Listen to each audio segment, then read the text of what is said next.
I gotta tell you something I could do. I could be running around chasing you, but I won't. Cause I got better things to do. Rather spend my precious time chasing somebody who loves me too. If I got $1 for every time you slam the door, I would be the richest girl alive. If you hadn't run away every time I asked you stay, you would sleep right next to me tonight. And you didn't know me, all you wanted was a game to play, and you couldn't handle that I had my ways. I found your magic and your side chicks, I'm a winner, babe. But you didn't win this, it's a part of the game. In the beginning I just didn't know that you're an enemy I held too close. Now I know, cause you did everything to prove me wrong. You were not the guy I thought. Now I'm beating you at your own. Yeah. If I got $1 for every time you slam the door, I would be the richest girl alive. And you didn't know me, all you wanted was a game to play, and you couldn't handle that I had my ways. I found your magics and your side chicks, I'm a winner, babe. But you didn't win this, it's a part of the game. Yeah, I beat you at your game, and if you were me, you would do the same. Man, I really love to play. Hey guys, welcome to another session of the 5Fs to Love. Tonight is going to be pretty interesting. I want us to have an intimate conversation, kind of slow things down, and have a conversation of how to introduce something new into your relationship. Yeah, we're talking about intimacy, something that can often be very difficult to do in relationships, and it leads to other conversations that may not be so welcoming a lot of times by your partner, your spouse, or the person that you're dating. So to start this evening out, I want to say to you guys, I want you to be open-minded to what can come out of this. And I want you to be open to having a conversation with your partner or with your spouse after the show, or maybe during the show. Because I find that when we don't have these conversations, it leads to other things. And so over the years, especially working on the app itself, I found that through the focus groups, a lot of things came out of those conversations. And that's almost 2 years of focus groups that I had with singles, with couples, people dating, people with open relationships, every variant of a relationship that's out there. We had a focus group with them in order to create the app and the card game, because we wanted it to be inclusive of every type of relationship. So I'm going to start this conversation with you, just really being transparent. And anyone who knows me, this is really huge that I'm being this transparent right now. So because of that, I'm going to take a little drink of wine, because I'm getting ready to say something personal about myself. So I had to, before I thought about doing this show, and the reason why I decided to do it with just me is that I had a therapist and I had guests, but everyone felt very uncomfortable outside of the therapist to talk about this. And that made me kind of take a moment, a step back and say, okay, well, how can I do this where people feel more comfortable? So tonight, I would love for you to leave comments for me, either in our Facebook Live or in our YouTube Live. And we're going to show those comments on air while we're having this conversation, because I'm having a conversation with you, the viewers. And that way, no one feels any pressure. You can say what you want or ask any questions. You can even say hello to me, which is always nice. But it gives you an opportunity just to kind of express yourself and be a part of a group without being a major voice in the conversation. So I'm going to start the conversation with something about me. And I had to ask a person that I dated. And I said to them, you know, thinking back on our relationship, you never really asked me what I wanted intimately. And it felt like being with him was nice and I enjoyed it, but he never asked me specifically what I needed so I would enjoy that moment with him more, that I would get something out of it. And the conversation led to a much larger conversation where he was very honest. And that's one thing that I really like about him. We're still really good friends. He said to me, well, you're right, because you were vulnerable. And I knew I could pretty much do whatever it is that I wanted to do. And if it wasn't, then you would tell me to stop. So I'm going to say this, that I think a lot of relationships go in different directions because you don't have those conversations. And I'll say to you, men, to be totally honest, most women are probably not having as many orgasms as you think, because we know that you're waiting for us to give you that aha moment in order for you to feel like you've accomplished something. Versus with women, we know when you guys are having your aha moment. And I say that because sometimes you guys have a playbook that you use. And I'm saying this kindly, that you think because it works on one woman or the women before me, that it's going to work on me and I'm going to feel the same way. But that's normally not how it works. Everybody has their point, a touch that they enjoy that's going to take them to that ultimate level of intimacy with you. And intimacy sometimes I think is misunderstood. It's just what you feel for a person. But when you reach that ultimate level of intimacy, when that person enjoys a part of you that you've never shared with anyone else, that's when that bond begins to bridge, and it surrounds you and it engulfs you. So I'm going to say tonight, I hope we can build some bridges, and I hope we can build some moments between people in relationships who are dating or married for years. So we're going to start with this. I would like to know, is there something at this point in your relationship that you've wanted to introduce that you haven't, to your spouse, to the person you're dating? It could be, I like it when you hold my hand. And maybe that's your foreplay. So we're going to start with that, because I think a lot of times we don't even understand what it takes to get that person to the level where they want to be in that space with you in that moment. So I'm going to use myself again, being transparent, as an example. The same person that I spoke about before, who didn't ask me what I enjoyed or wanted intimately, he would bite my ear, constantly bite my ear and lick my ear, not knowing that it literally irritated me to the point where I wanted to vomit. And I was unable to communicate that to him because that was his thing, that was in his playbook. So I would just kind of like move my head a certain way or gesture a certain way so that he didn't know that made me feel uncomfortable. But at some point, I think the onus or responsibility was on me to tell him that that really doesn't do it for me. Like, I need you to, I don't know, rub the palm of my hand. So for everyone, it's different. And that's what I want us to have a conversation about. Like, what is it for you that you haven't shared with your spouse or the person that you're dating that does it for you?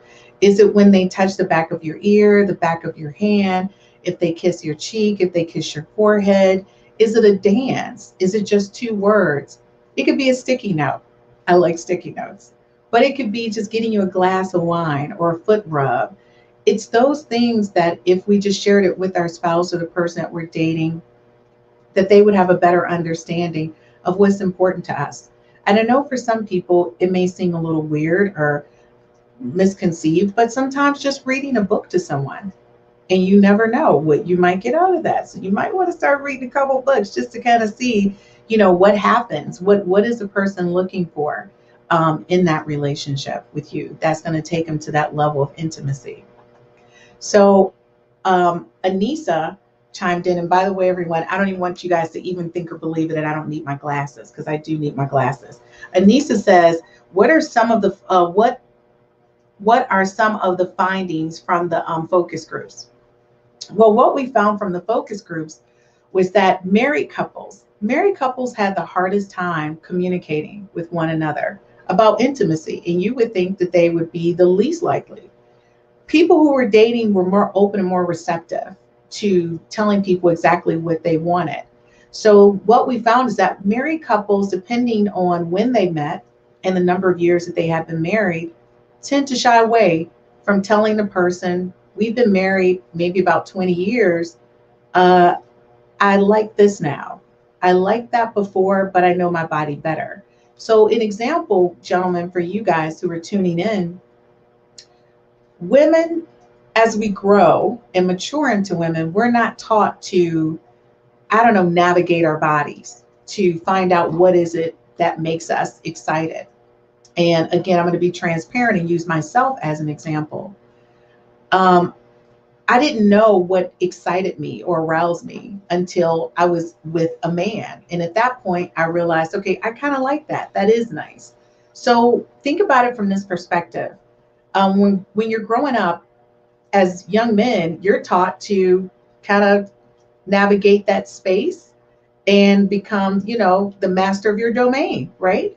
They've had that on several shows, to be honest with you, uh, that I've watched. We used to have become the master of my domain. Um, and you guys are taught to do that, but women are not. So we're coming from behind. And I say that because it would be really great if we would use the relationship, the intimacy, that time that we're together for us to kind of find out what makes each other um, excited without judgment. And I say that because the married couples, um, when we separated them, the men were more open to what they wanted sexually than when they were with their wives. And I was a little perplexed about that because that's the person that you want to do that with. And I didn't understand why they felt so uncomfortable communicating in front of their wives exactly what they wanted. When, if the roles were reversed, a woman would be more likely to tell you exactly what she wanted if you were to ask. So I say that to say to you that maybe a deeper conversation or an opportunity for you all to not be so judgmental when your spouse does introduce something. I'm sorry, let me I have to put on my glasses again. I'm not going to even pretend like I can read the screen. It says, good insight, Christine. Thank you, Jay Stanley, for joining. And I see one of the things that deeply concern me with married couples is that several of the women in the same thing, when they weren't around their husbands, they had these ultimate fantasies of everything that they wanted. But when their husbands came back in the room, they were kind of like, I don't know, I don't want to give the title church lady, but they became very dainty and clutch my pearls. Like, and I said to myself, wow. And when I separated them, I did tell the ladies, your husband shares some things with us. We won't share with you, but we want to get your insight on what it is that you feel that you want in a relationship. And trust me, their fantasy levels were like matching what their husbands were saying, but they weren't saying them together. So that's deeply concerning when you want to have a better relationship with your spouse. So here's an example I'm going to give you, and it came from a really good friend of mine who's a minister. I mean, a well-known minister nationally. And I was talking to him the other day about this subject, and he said, you know what, when all the guys are together at the gym, in the locker room, or at the bar, when we're hanging out, we have really in-depth conversations. And he said, you know what, all of us agreed before our wives became our wives. One of the guys at the gym said, man, she was swinging from chandeliers. She was doing acrobats. I mean, man, that's the reason why I fell in love with her, because she was so open and exploratory. He said, but the minute I said I do, he said, I'm barely getting anything from her. What is happening? And at this point, they had no children. So children were not the issue. So I'm going to say to you, ladies, I do understand you're doing what it takes to get your man, but also understand that's what it's going to take to maintain that relationship, because now you've established a standard, an expectation. And that's the same thing that I would say to a man.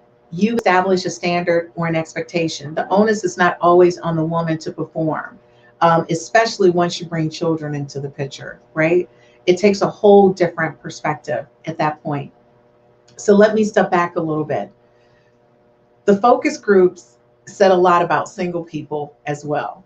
We found that single people were more open to having these conversations and telling people initially from day one what it is that they wanted.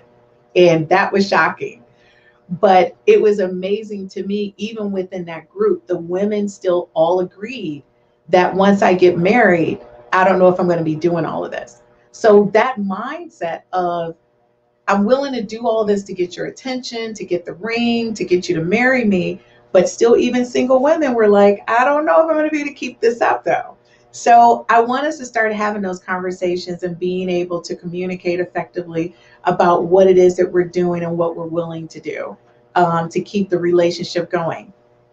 So Reggie Diller says women aren't as open to hearing critiques, and when they do hear them, they tend to shut down.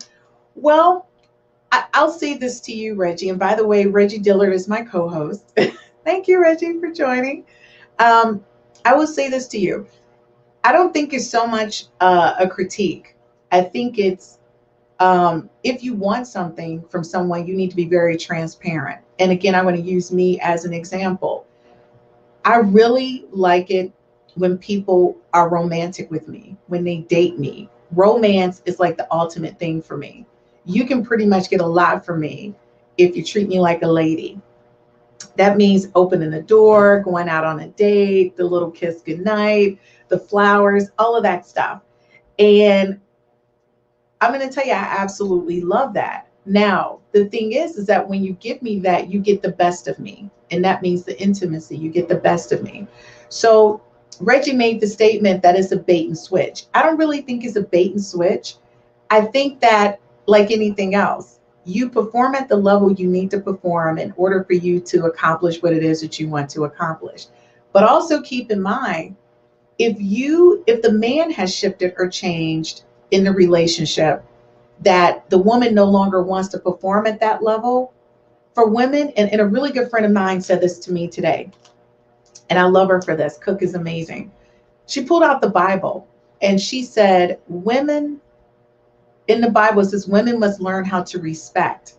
That's their love language. Once a woman respects you, she will do anything for you. When a woman loses respect for you, that's the ultimate. Like, she's done. Men, on the opposite, they respect you, but they need to learn how to love you. So when men stop loving you, that's the ultimate. And that's where they said men are from Mars and women are from Venus, because it's totally true. And you would think women are focused on respect. Yes.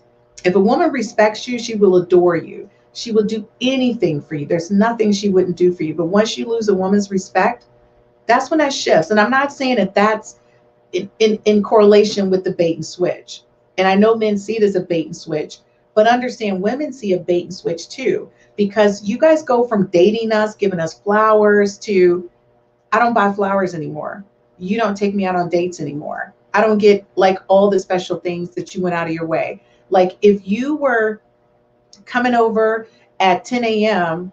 To cook the grass or make breakfast for me, after we get married, you're looking at me like, where's breakfast? So I'm still waiting for you to continue to date me and make me feel special. So I think it's a bait and switch, Reggie, for both people in a relationship. I think once you get married, everyone gets relaxed because you go, oh, I've got my prize. I no longer have to work as hard as I worked, right? Because I've gotten what I wanted. And that's like anything in life. But unfortunately, when you're a human being, that need to be needed or wanted or desired never goes away. So I think in a relationship, and this goes back to the focus group, we need to continue to make our partner or the person we're dating feel desired or wanted.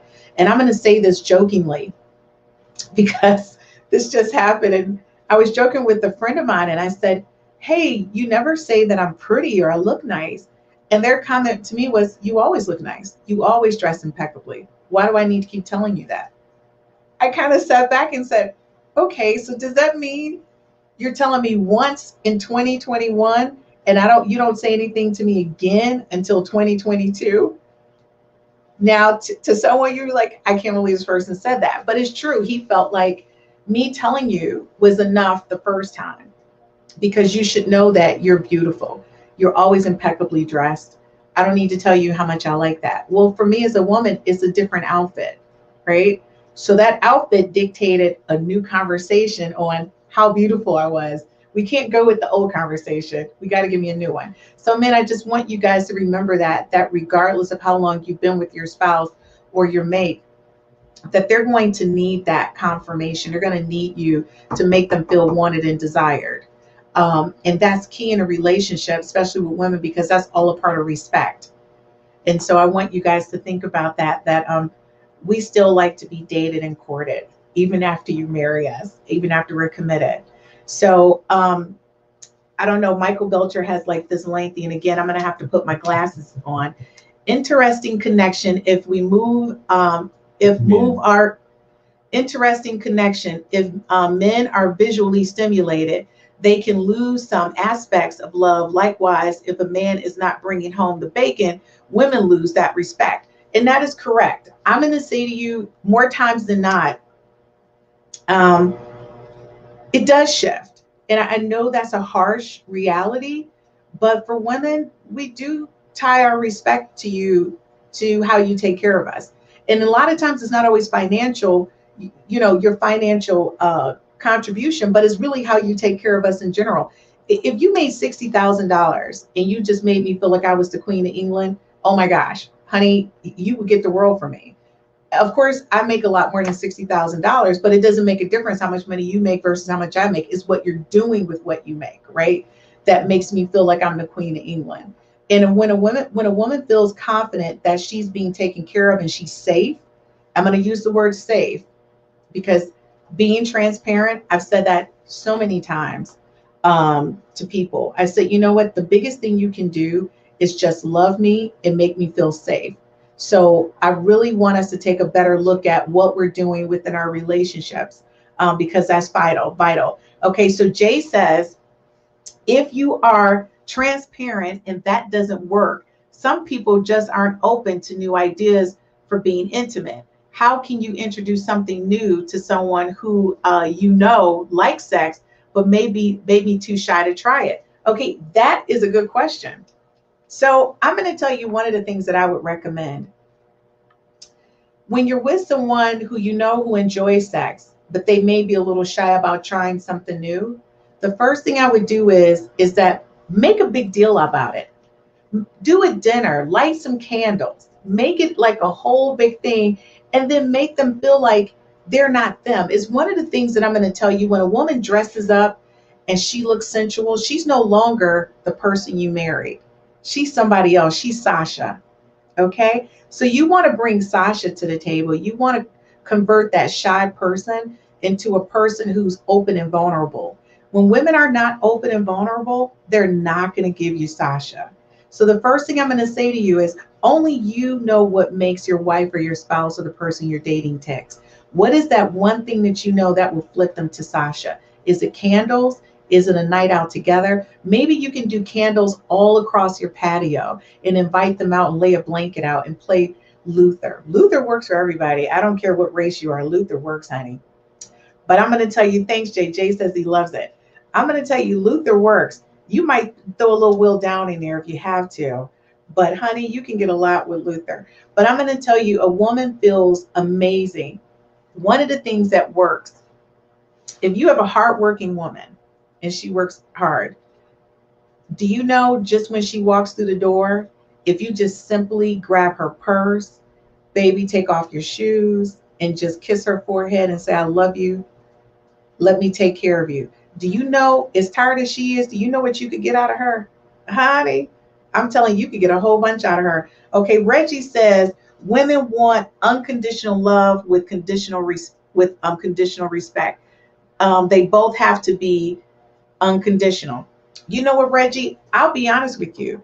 I agree. I do think both should be unconditional, but understand this. If you're with someone and all of a sudden they can't pay the bills, a woman tends to lose respect if that goes on for a year. It diminishes, because in her mind, the way women were raised, a man is supposed to provide in the household, right? So if she then becomes the breadwinner, then she's looking at, well, what role are we switching? And so men think in roles, women don't. We think in, let's just do this together. you guys think that there's a role for women, a role for men. I was talking to a girlfriend of mine earlier, and she says men just think all women should cook.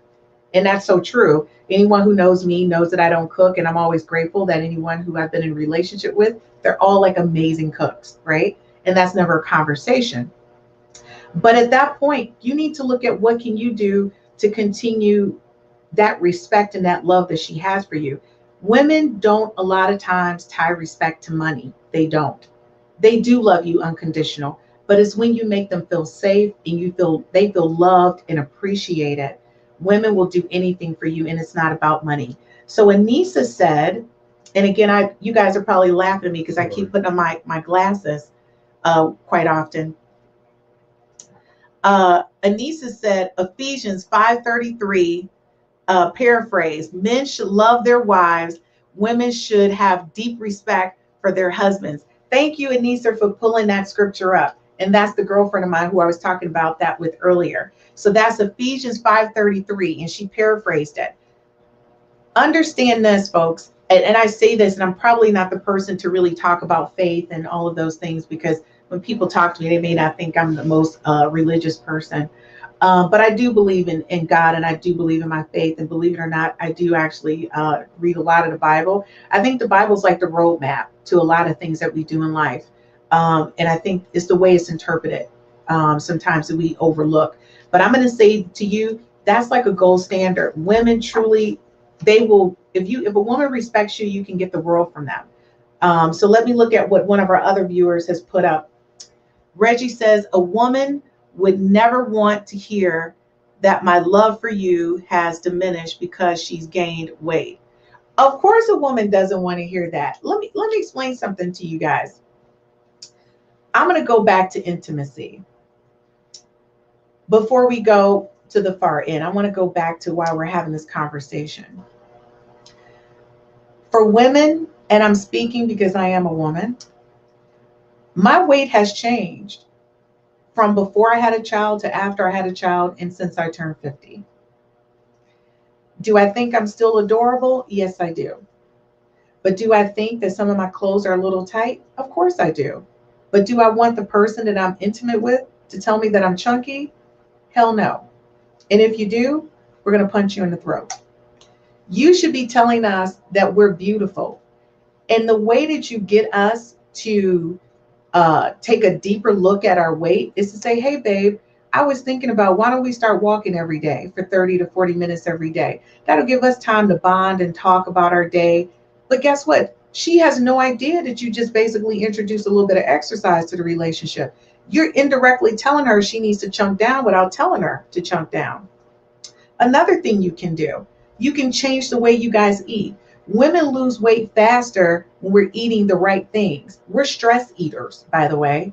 I'm not going to say I'm not. I loved the lime Tostitos, okay? But I can't buy lime Tostitos because I'll eat a bag a day. So I just don't buy them. But when I stress, I go to a bag of lime Tostitos.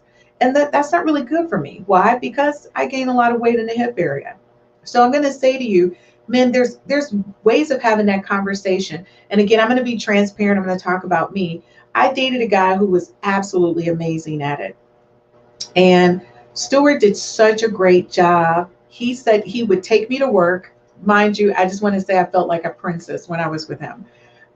He took me to work, picked me up.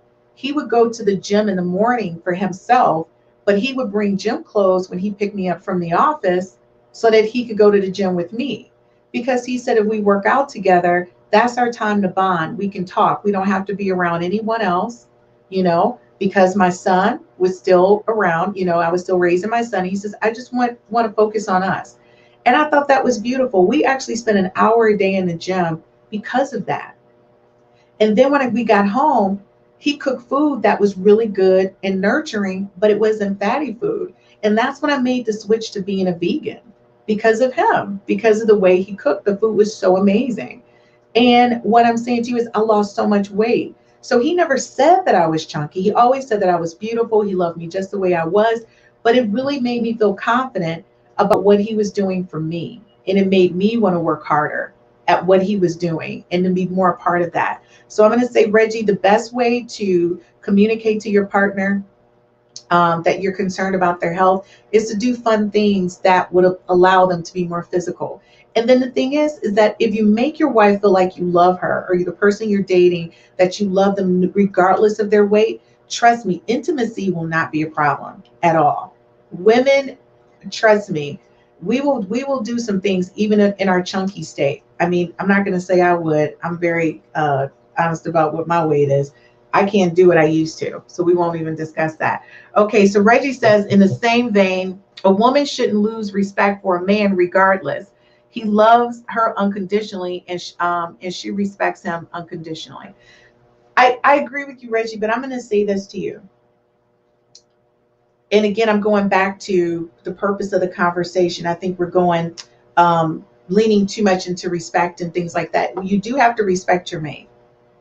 You do have to love your mate unconditionally, respect them unconditionally. But I want you guys to understand, when you're in these intimate relationships, when you say something to your mate, you have to understand they take it a little more harshly when it comes from you, because you're the person that's supposed to love them no matter what. It's different if I said, hey, girl, you putting on a little weight, versus her husband, versus the person she's dating. That's serious when they say it to you, because they feel like at that point you think that they're unattractive, that they're no longer desirable to you. So again, people, this conversation tonight is how to talk to your partner about introducing something new to the relationship. So Michael Belcher said, here's a thought. Why are men commanded to love a woman and commanded to respect? Because that is the work it takes a lifetime to get it right. Okay, so the thing is, he said, here's a thought. Why are men commanded to love and women commanded to respect? Because that is the work it takes a lifetime to get it right. Okay, I hope I'm reading it right. Again, everybody, I got to put my glasses on. The screen is a little further away. Okay, so listen. I think going into relationships, men always want to be respected. But we're going to go back to intimacy. I think respecting one another and loving one another, no matter what, is what counts. Intimacy requires two people being vulnerable with one another. Again, two people being vulnerable with one another to embrace the idea of introducing something new. So again, I'm going to use myself as an example. The guy that I talked about earlier, who I was dating, who said, he just basically took advantage of that opportunity and just kind of did whatever he wanted. I later said, now this is years later, we haven't dated each other in probably about 5 years. And I said to him, I said, did you ever know that if you just simply rubbed my lower back, that's like my sweet spot, right? He says, no, I never noticed that. I said, well, I kept swinging my backside around to you. He took that as I wanted to have sex from the backside. He never took it as rub my back. But see how that got confusing? Because I didn't communicate effectively that I really wanted him just to rub my back. I just kept pushing. Even we were sitting there, I would push my bottom up against his leg, and he took that as she's ready to go. I just really wanted him to rub my back. And that was my thing, right? But we never got to that point because I didn't communicate effectively. So it was a lot of mixed signals. Okay, so Nicole, hey girlie. She said, is it that the love has diminished or the attraction? If love is based on weight, that's a concern. That's concerning, especially since women, although unspoken most times, are expected to love a man unconditionally. You know what, Nicole? I knew you was gonna come in right on time. That's my girlfriend, by the way. I love my girlfriends. So listen, this is real talk from the ladies. You all are always looking for Beyonce. You are. But when you put on a couple pounds and that stomach starts looking like you're 6 months and 9 months pregnant, and you expect us to still drop it like it's hot, we're visual people as well. So if we got to love you unconditional, then you need to love us unconditional. You really do, because you don't look like what you look like when we married you or hooked up with you 10 years later, 20 years later, 30 years later. And I want to say, for the people who think they're slim goodies, honey, we still like some muscles on that slim. Just because you slim doesn't make you attractive. I know slim people who have diabetes. that doesn't mean you're healthy. So again, we like that.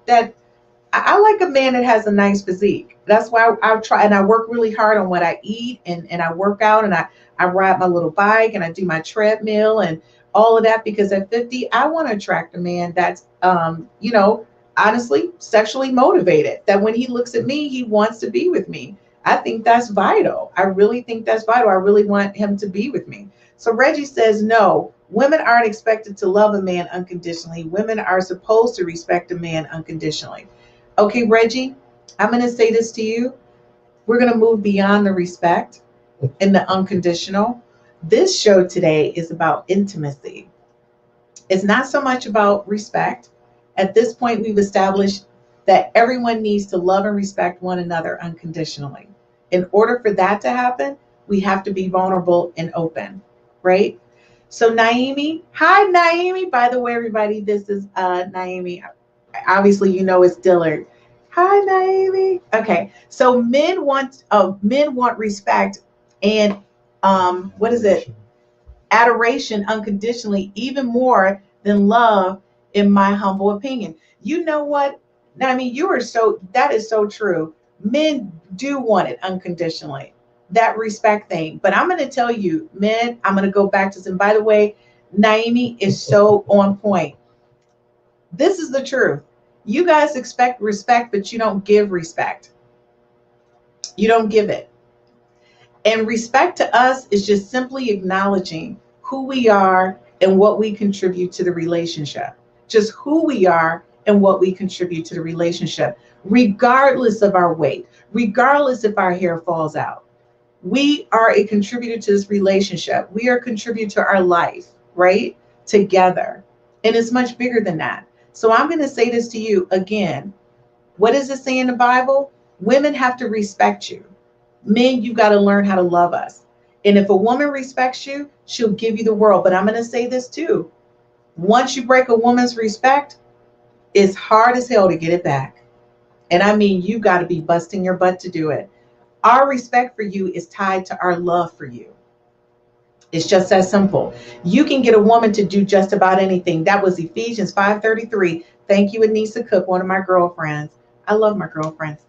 That's Ephesians 5:33. You all really need to read that. A woman, if she respects you, that means that she loves you unconditionally, respects you unconditionally, and she would be willing to do anything. And Naomi says, very true, that and trust. You know what, Naomi, you better hit it. Now listen. That trust and that respect to us is like one and the same. It's like they're in a cocoon together, okay? If we respect you, that means we trust you. If you break the trust, you broke the respect. And at that point, we probably want to punch you in the throat. Now, that doesn't mean we don't love you. It just means that our love for you has changed. That means that we transition from being in love with you to just loving you a lot. You've got to earn that back. That in love with you, you've got to earn that back. And that means on our terms, not on your terms. That means whatever makes us feel safe. And again, I'm going to go back to this, men. When women feel safe, they will do what they need to do to make you happy. Safe, respect, trust. Safe, respect, trust equals love. I don't even know how to say it any better. So when you guys are complaining, a woman did a bait and switch. You did a bait and switch. Or you continue to do the things that you started out doing in a relationship to make us feel like a lady, to make us feel sexy and Sasha-like. So when you're dating someone initially, you feel safe because you don't know that much about them, right? But then the relationship transitions. The more you get to know about them, the more you realize that that person that you thought that they were, they're not exactly, right? And you have to manage that in expectations. So Michael says, don't forget, women are commanded to respect their husbands. Well, you know what, Michael? I think that's all about the interpretation of the Bible. And I say that because I don't think anyone can command me to respect them. Just like I don't think anyone can command me to lay down with them. I think, again, it's all about interpretation of the Bible. And we need to understand how that translates today, right, in the 20th century. And we're on our way to the 21st century. So we really want to take a closer look at that and be very cautious about how we use the Bible in that respect with the word command. I know when I get married, that honor and obey, see that obey part is coming out. If anyone's thinking about proposing to me at any point, just know that I'm going to take that obey part out. I think the only person that should obey is an animal. Okay. And I count myself as a very intelligent animal and one that knows not to even consider obeying someone. Okay. So I'm going to tell you, viewers, we've got a lot of hot conversations. A lot of people are kicking out a lot right now. So Nicole says, command, huh? Michael, I know, right? Nicole, thank you. I'm so glad. Yeah, right? Michael, really? Even Nicole is like, really? Command? He just comes up with stuff. I don't even know. So Reggie says you have to be free of all, you have to be free of your own personal hangups to have a sexual life that's free of hangups. Okay, well, Reggie, I'm going to say yes to you, and I'm also going to say no. You do have to be free of your hangups, but again, a woman who feels safe, a woman who feels that she can trust you with her, that means her heart, everything about her. A woman who respects you, let me tell you, the sky is the limit. The sky is the limit. Meaning you got to understand the sky is the limit. You got to earn that though. But then we do have some women who, I'm going to tell you right now, there's some outliers out there. Okay, so Jay, intimacy is vulnerability and emotionally connection and emotional connection in their pursuit form. How can you regain intimacy in your relationship once it's lost? Jay, I'm going to tell you right now, that is the golden question. How do you regain intimacy in your relationship once it's been lost? I want you to ask yourself a couple questions. And I always tell people, once you lose that intimacy in your relationship, it's a very few reasons why it would happen. One, that person no longer finds you desirable. You need to find out if they still find you desirable. Two, that person has found interest in someone else. So the level of intimacy or desirability they have for you is now transitioned to someone else. And three, you've done something so unforgivable that they would never, ever want to touch you again. And I have no idea what that could be. It could be you ate all the food out the refrigerator. I don't know. It's different for everybody, right? So I can't really say what it could be. But I'm going to say those would be one of the three things. And the fourth thing is communication. If you're a person who's consistently negative with the spouse, with the person you're dating, a long-term relationship, that negativity in any way, shape, or form, it could be something you think is minute. It could be, why are you always putting your shoes there? And if that's the one thing that rings in their ear, you then no longer visually to them become stimulating. You then become the thing that they dread to see. They don't want to talk to you. Why? Because the only thing you're spouting is negativity to them. So I'm going to say, look at your relationship and find out first if it's you that no longer, the visual idea of being with you intimately no longer stimulates them. You got to figure that out. And I'm going to use me as an example. I was in a relationship with a person, and I hate to keep using him, but I'm going to keep using this one guy because you guys are like, how long did this relationship last? Honey, we won't even get into it. I was in a relationship with a guy, and at the time, I thought it was the most harmful thing ever. But he used to make me run on a treadmill before we had sex. Now, women, you might say, oh my God, you did that? I'm going to say yes. If you saw him, you would have got on that treadmill as well, because it was well worth getting on the treadmill. But I'm going to say to you later on, years after, I realized what he was doing. Because I worked so many hours, he was really concerned about my health. And he thought, okay, well, I'm going to support you in what it is that you want to do. And if being with me excites you, he felt like I'm the prize. I'm the thing that you want. Okay, I want you to lose weight. I don't want you to lose weight for me. I want you to lose weight for you. You have to get on a treadmill. So when I would get off from work and I would go over to his place, he would put me on a treadmill for about an hour and a half, 45 minutes. We would eat dinner, and then I could play with him for the rest of the night. So to me, I don't know. looking at the moment at the time, it was like it almost broke my heart. But now I totally get it. So again, you have to look at what stimulates the person that you're with in order for you to reach that level of intimacy. And ladies, I'm going to tell you that treadmill run was worth every second of it. Okay, so Wallace has joined us. Thank you so much. He said, okay, you are getting off topic. Respect is love and love is respect. Wallace, thank you. You know what? I was feeling the same way that we were getting off topic. And thank you so much. Love is respect and respect is love. That's like a moment. So you know what? Wallace, cheers to you for chiming in and getting us back on track.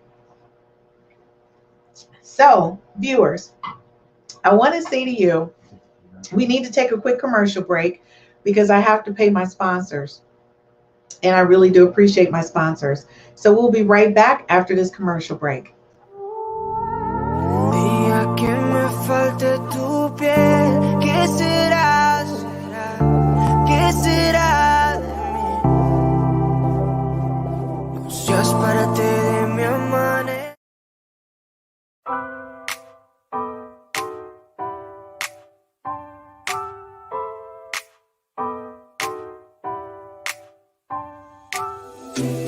I gotta tell you something I could do. I could be running or I'm chasing you, but I won't, 'cause I got better.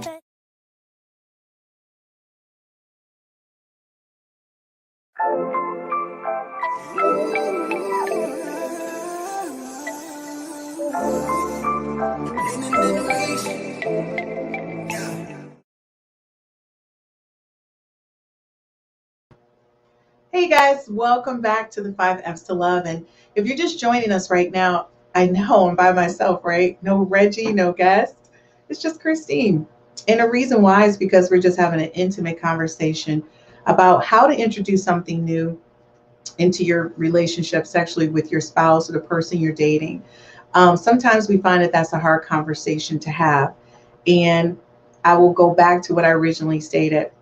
In a relationship, it's very important that you're able to please your spouse and to provide them with pleasure, because when you don't, they will often seek it somewhere else. And we want this conversation tonight to be about avoiding that, how to have those conversations with the person you're dating or with your spouse, that you guys can be more vulnerable with one another sexually. That's one of the reasons why you're together. I think we're overlooking that whole conversation. You know, you want to create that bond with someone that you can spend the rest of your life with, that you can grow and enjoy life with. And intimacy is a major part of that. Intimacy allows you to go beyond any other relationship that you have with anyone else in a way that you can't experience with anyone else. I look forward to having that type of growth in a relationship with a man, that there are no limits, that what we do between us is just the most unreal, satisfying, mind-blowing experience, even if it's just sitting next to him, even if it's just going for a walk.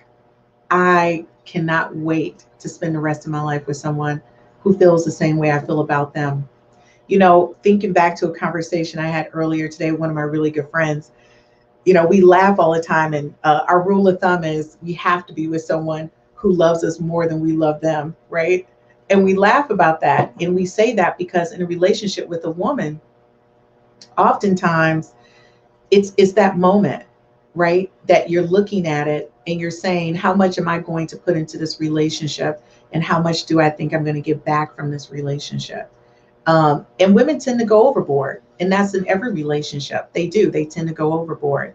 And they provide you with opportunities that you wouldn't have men if they didn't go overboard. So I'm going to do this, for example. I know several women who get up every morning to make their spouse breakfast. They put notes in their breakfast bags, you know, as if they're at a restaurant, just so that later in the day when they open up that bag with that meal from them, that they know how much they love them and they appreciate them, right? So those are the little things that women do. I would say, men, you guys probably don't go that far out. I remember I asked a friend of mine, I said, why don't you give your wife flowers? He says, oh, because they die. Why am I going to waste my money getting flowers? They die. Well, if she likes flowers, that's a part of her dating. That's a part of her intimacy. Get her flowers. Men, if your spouse, and this is for ladies and for men, find out what your spouse likes most. It could be anything. You might want to try and pick it up. So let me ask the engineer. Engineer, can you stop scrolling that question across the bottom? We've passed that question, and we're going to go on to the next question, but I want to entertain. So I think this is Hoyt. I call it Hoity Toity, but it's Halt Magazine. This is one of the contributing editors. He says, why didn't the relationship last? Was there a loss of intimacy, respect, or communication? So to answer your question, and I think we're talking about me. So the reason why the relationship didn't last in relation to me, because by the way, everybody, I'm being so transparent about my personal life, which I don't often do. But I thought since I wanted you guys to open up, it was for me to share. The relationship didn't last because of communication. I think that if I was more open about what it is that I needed beyond that person creating those moments for me, that it would have lasted longer. I think it also was a sense of that person wasn't really sure what they wanted, whether it was marriage or they were just dating to date. And that's the other thing too, when you're dating, women go all in because we know if we want to marry you and we do whatever it takes to get you. But it takes all of that for you to marry us. So understand this, going back to what Reggie was saying about the bait and switch. A lot of times it's not the bait and switch. A lot of times we know this, you guys are sexual beings and we know what it's going to take to do that. But trust and believe, when we're together and we're living in a house every day, I don't know if I can keep that up every day. Remember, when you're dating, you're just seeing them once or twice or 3 times a week. So yeah, it might be pretty fantastic when we're living together and I'm picking up your dirty clothes and all that kind of stuff.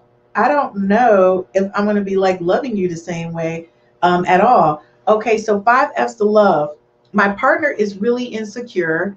How can I introduce something new without them wondering, where did I learn this new thing? Oh my God, that's great. I love when my team kicks in. 5 F's to love team, outstanding, because those are the things that we talked about at our team meeting. Okay, so here we go. Folks, that is a serious topic when you want to try something new and you're married and your spouse is looking at you like, where did you get this from? The first thing is you can't pop up on that. That's a no-no. You can't pop up on it. What you need to do is you need to start the pre-conversation way before you introduce this new thing that you want to do. You should start trying things new, like, you know what? Do you mind if I go get some whipped cream? I think I want to put some whipped cream on your breast tonight. Or can we try whipped cream during our moment of oral sex on one another? Like, you introduce things slowly. If you go right in for the shebang, like put on this costume and let me whip you with this whip, I don't think you're going to make it, honey.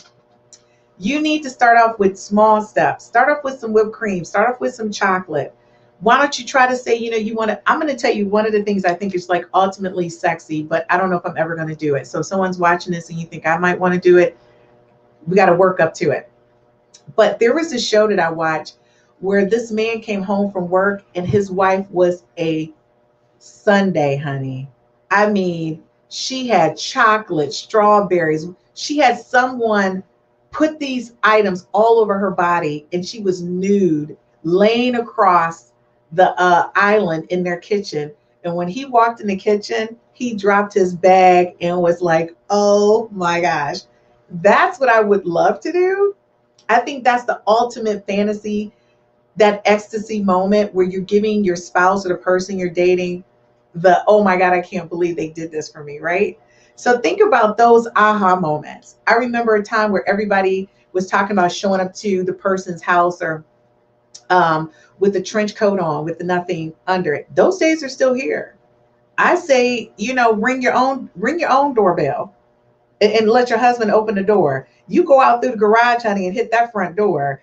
And I'm telling you right now, he's probably going to fall out and say, I cannot believe you standing out here. All of our neighbors, get your butt in here. But he's going to love it. And I'm going to tell you, men love surprises. One of the things I love about a really good friend of mine, and she's so great about doing things for her husband. On the nights that he works late, she makes a big deal. She puts candles on the table. She puts his dinner out, just his dinner, just a glass to pour his wine. And then she goes, honey, I ran your bath water. You know, what else do you need? And you know what? He does the same for her on the nights that she works late. So what I'm going to say is they complement one another. It's nothing that the other won't do for the other. I mean, they always make each other feel special. So again, men, by the way, we want you to ring the doorbell and have on that trench coat too. I just want to say ladies like that too, but you got to have on cute underwear. Don't do the boxers. That's not cute. I just want to be clear on that one too. Like you can do the cute boxers with some cartoons on it, but you got to have something sexy on. So Nicole say, yes, a Sunday. I know, Nicole, that's what I'm saying. That's like my ultimate. When I get all of this together, honey, whoever I'm married to, just get ready. You're going to come home and I'll be laid across that island. I'm going to be a full dessert. We're going to worry about dinner. And those are the things that I'm saying. That's how you keep it exciting. And that's introducing something new, unexpected. Like he's going to be like, oh my God, you did that for me. And men, that's what I'm saying. Do something unexpected. You ever think about just simple, run a nice hot bubble bath, put candles all in the bathroom. By the way, they're safe candles, right? You don't have to burn your house down. You can get the nice electronic candles. You just light them up. They're really nice and they're safe. They run by battery. Okay. Have them all over the house. Light some candles up. Have a glass of wine. Just open up the door and say, babe, I just want to do this for you. But guess what? Do it for her and don't expect sex. Just do it. Just, and then when she gets out, just give her a nice body massage with some oils. I'm telling you right now, if you tell her, listen, I'm not expecting anything, she might give it all to you that night. Because you just keep saying, I'm just doing this because I love you. Because I just want to show you how much I love you. Because I want to take care of you. I want to be there for you. If you do that for your lady, it's a no-brainer. Ladies, we're already doing it for our men. We will do that in a flash pan of a second. We go out of our way to make our men feel special. Men, I'm just telling you, if you want that unforgettable evening, do something like that. It's just the simple stuff. If you know me by now, you know I love sticky notes. It's all about sticky notes. If you give me a sticky note, honey, you put a little something on a sticky note, something can happen. Okay, Nicole, let's see if Michael Belcher is going to redeem himself. He says, I like jams and jelly, but my partner thinks it's gross, but I like using food. How can I revisit the topic? You know what? Let me tell you something. I think if your partner doesn't like the whipped cream, the jams, the jellies, don't use it on them. Just let them use it on you. If they don't want to lick it off you, then that's a conversation, especially if that's one of your erogenous things that turn you on. But I'm going to say this to you, that it would be great if you can have them experiment. Start with a finger.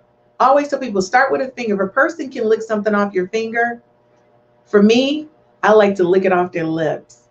Why? Because that's intimacy. You need to try something that's just outrageous. Licking something off somebody's lips is like the bee's knees. Okay, so Reggie, this is what Reggie said. I agree. Men do need to be more sexy. Manscaped. Okay, Reggie, you always around the corner.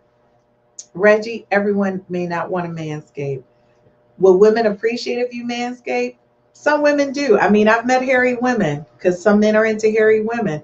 Me personally, I like all the scaping. But that's just me. So again, it's your person. It's the person you're with. Is their preference.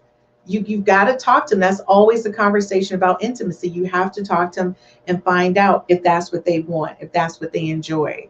So again, have a conversation about intimacy and what a person wants. And then at that point, you're going to find that a conversation is going to shift. It's going to change. So I want to say tonight has been very interesting for me. It's been very interesting in trying to have a conversation and just me with the viewers, and it's difficult. So I know how you must feel if you're in a relationship with the person that you love and asking them to do something different. So I want our takeaway tonight to be this. I want you to learn how to love yourself first. I want you to figure out what makes you excited about being you in your own skin. You can't be sexy to someone else unless you're sexy to yourself, unless you find that you're desirable and amazing.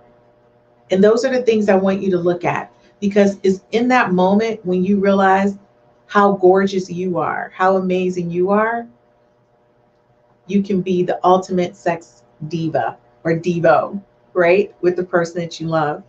So again, I want you to take a step back and I want you to think about how much you love yourself, how much you're committed to being yourself in that moment. And then you need to think about what is it that you need from another person and be willing to communicate that, regardless of what they may think or feel about you. If you need something from them, you should be able to communicate that to them. And I want that person to be open. Try to be open to anything that they say. Again, reading a book to me is like the ultimate foreplay. I love book reading. Or if you do math equations, that's my thing, right? Again, I'm being transparent and telling too much of my personal life, but that's what does it for me. So I'm really hoping that the person I'm with doesn't find that to be too kooky or an unrealistic ask. And again, men, no one is Beyonce. We don't have Beyonce cooks. We don't have her workout person. We don't even have her plastic surgeon, whoever he may be. Somebody who was ever doing Botox and lipo on her, okay? Because let me tell you, we work every day.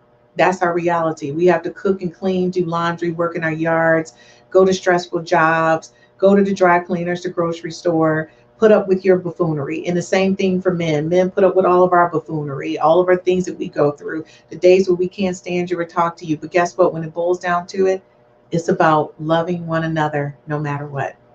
So again, I hope this can help launch a conversation where you can begin to talk about what you need sexually from your partner. And that person is vulnerable and open to hearing what you have to say with no judgment. Thanks again for watching the 5 F's to Love. And be sure to catch us next week. Trust me, it's going to be pretty exciting. I don't even want to tell you, but watch us next week. And hopefully you'll download my app. Go to the Apple Store and you can download the 5 F's to Love app. That's your first step to finding your compatibility with your one true love. And you can use the app as much as you like to reassess your relationship and to find out how you begin to become more compatible. If your 5 top F's begin to realign, remember there's 16 F's. In your top 5, at least your top 4 with the person you love should be aligned. Okay, so I will see you all next week, and thank you so much again for joining us here at the 5 F's to Love.